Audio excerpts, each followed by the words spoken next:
be the stay-at-home parent just because you feel like you've been pushed into it. Right. It's got to be a choice. If That's you're right. a stay-at-home mom because you want to be, then that's what you should be. Absolutely. But if you're a stay-at-home mom because the options were just impossible to navigate, then you're an angry stay-at-home mom. No, and you know what? Staying at home is sometimes a more difficult job, which is it's why a huge many job. of us, like I decided to go to work because it's more difficult. And so stay-at-home moms can also use childcare. So we have, a program that is 2 mornings a week. It's $200 a month. So you come 8 mornings in a month for $200, so it's low cost, because often when you're staying at home, you don't have extra money for childcare, but it allows your child to come to a preschool, like nursery program, learn, their letters, their colors, their numbers, socialize, learn through play, and to give mom a bit of a break, because as we say, a stay-at-home mom, I made the choice because I didn't want to be caught, doing all that stuff, but whether you're doing it or not, it's still lots of work. I could have used that. Right.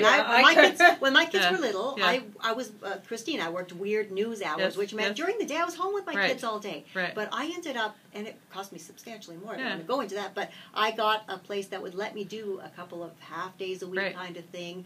But you paid a premium for that because technically you're taking a spot away from a full-time child. But I thought I couldn't just have my kid with me at home alone because they needed to see other kids and other adults and learn, and there's value in that. Absolutely. So that's what we've evolved to over sort of 14 years, and I have a business partner. His name is Jennifer. So luckily for me, she's a chartered accountant. So we're a good mix of sales and accounting. And we started it together. She had 3 young daughters at the time, and I would always say to her 3 daughters were more trouble than my 6 boys and 2 daughters. Just because I find the boys much easier to raise than the daughters. But anyways, when we started many years ago, our goal was to sort of do what we could to help families, this whole work-life balance. And we've, so one thing to give examples, every month we have a hairstylist come into our child care centers, and for $25, so they'll cut anyone's hair that wants to have a cut. So that's part of their day. We go on, we have a big zoo trip day where we plan on a Saturday where we go to the Toronto Zoo. We have 1,000 families come. We have entertainers. We provide lunch. We provide breakfast. And what's that for? So as a family, you're working hard, you're juggling. You mean to take your kids to the zoo, but you just don't get around to it. But if it's an organized activity for them, they can have it. So we have birthday parties at our locations. And once a month, we provide birthday cakes. It's banana bread because it's healthy.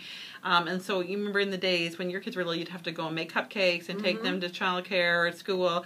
But, for all kinds of allergy reasons, we don't want parents bringing in food, but then we supply them. So we've done all kinds of things that really help them balance. Yeah, I learned that with my children. That's amazing.